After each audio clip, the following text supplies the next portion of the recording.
I found myself to be a special person because I found out that if I believe in myself, I can do everything. Thank you for all the lessons and lectures because that made me realize how important of a person I am and also the clear reason why I play music. Thank you.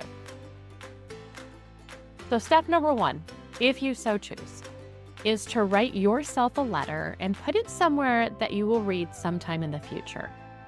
Think about what giving yourself an A for the upcoming school year. What is the type of person that you're going to become that's definitely going to deserve that A? Hello, everyone. Jenny Ponzuric here. Welcome back to the Prepared School Psych podcast.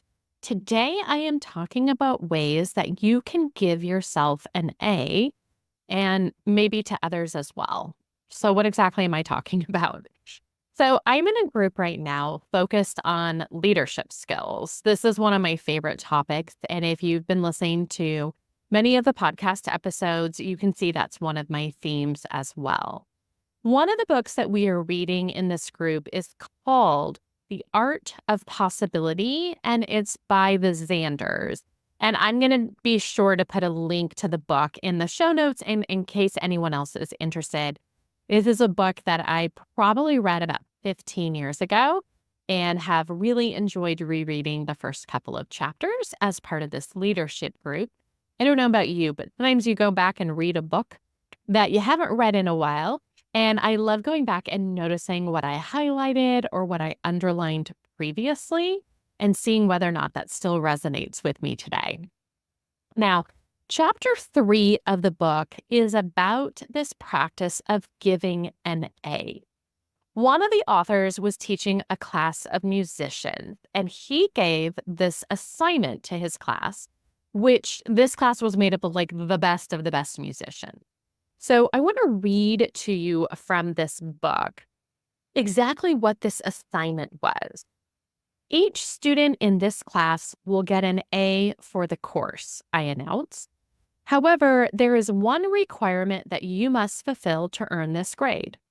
Sometime during the next 2 weeks, you must write me a letter dated next May, which begins with the words, "Dear Mr. Zander, I got my A because," and in this letter, you are to tell in as much detail as you can the story of what will have happened to you by next May that is in line with this extraordinary grade. In writing their letters, I say to them, they are to place themselves in the future, looking back and to report on all the insights they acquired and milestones they attained during the year, as if those accomplishments were already in the past. Everything must be written in the past tense. Phrases such as "I hope," or "I intend," or "I will" must not appear. The students may, if they wish, mention specific goals reached or competitions won, but I tell them I am especially interested in the person you will have become by next May. I am interested in the attitude, feelings, and worldview of that person who will have done all she wished to do or become everything he wanted to be. I tell them that I want them to fall passionately in love with the person they are describing in their letter. Wow, what an amazing idea. First of all, would it be great if that was available in more classes, right? For all of you listening who recently finished graduate school or currently in graduate school, don't you wish that's how grades were given? But as I was reading this chapter, I was wondering if we could give ourselves an A for the upcoming school year. Each fall, school psychs begin the year with great expectations about how we're going to get everything done, not just on time, actually early.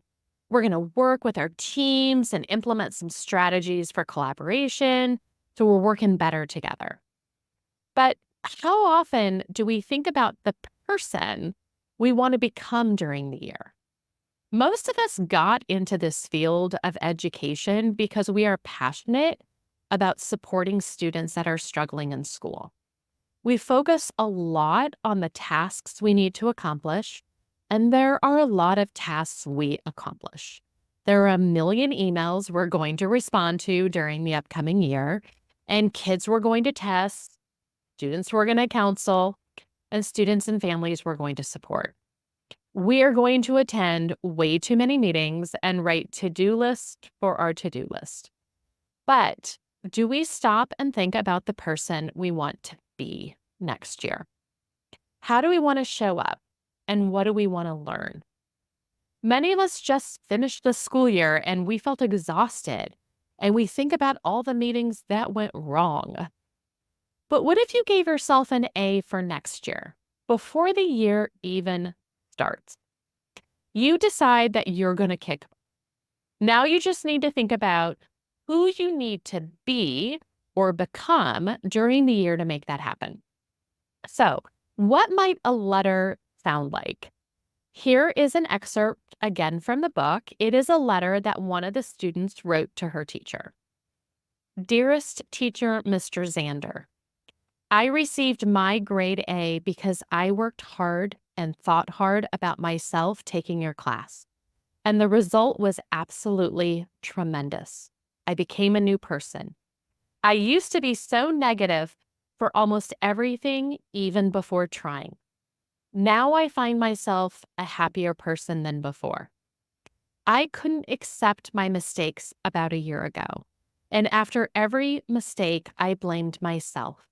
But now I enjoy making mistakes and I really learn from these mistakes. In my playing, remember these are musicians, I have more depth than before. I used to just play notes, but now I found out about the real meaning of every piece, and I could play with more imagination. Also, I found out about my value. I found myself to be a special person because I found out that if I believe in myself, I can do everything. Thank you for all the lessons and lectures because that made me realize how important of a person I am and also the clear reason why I play music. Thank you.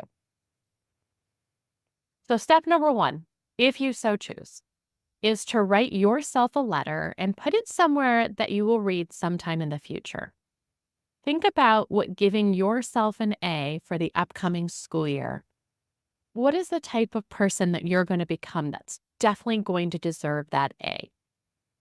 Step number 2, determine who you want to give an A to next year, other than yourself. There are so many people to choose from. Administrators, other assessment team members, parents, students, the list is endless. Is there someone that you would just like to just walk in the door this fall and you want to immediately give them an A?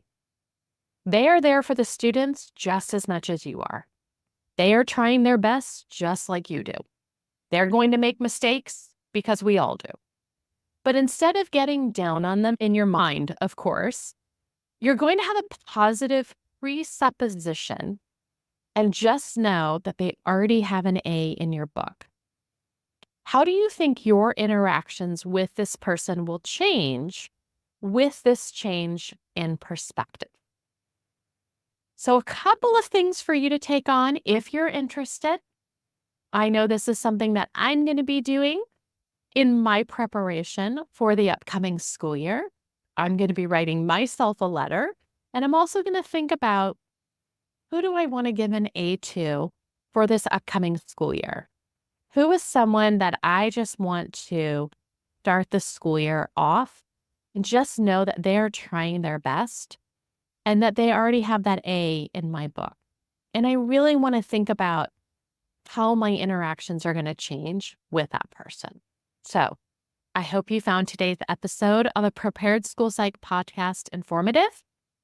Remember, your expertise plays a vital role in advocating for student achievement and growth. If you enjoyed this episode, please leave us a review on your preferred podcast platform. Your feedback helps us reach more school psychologists like you. Thank you for listening and have a great day. That concludes another episode of the Prepared School Psych podcast.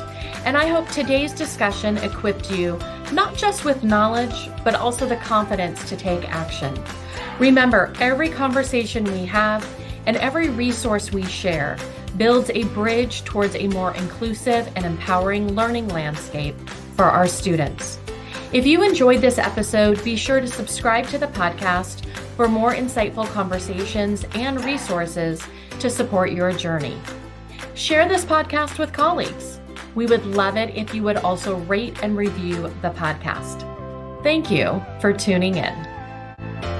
Just a reminder, everyone, the information and advice provided in this podcast are for guidance purposes only, and all listeners are required to follow both federal and state law and their own school district guidelines and policies. Thank you.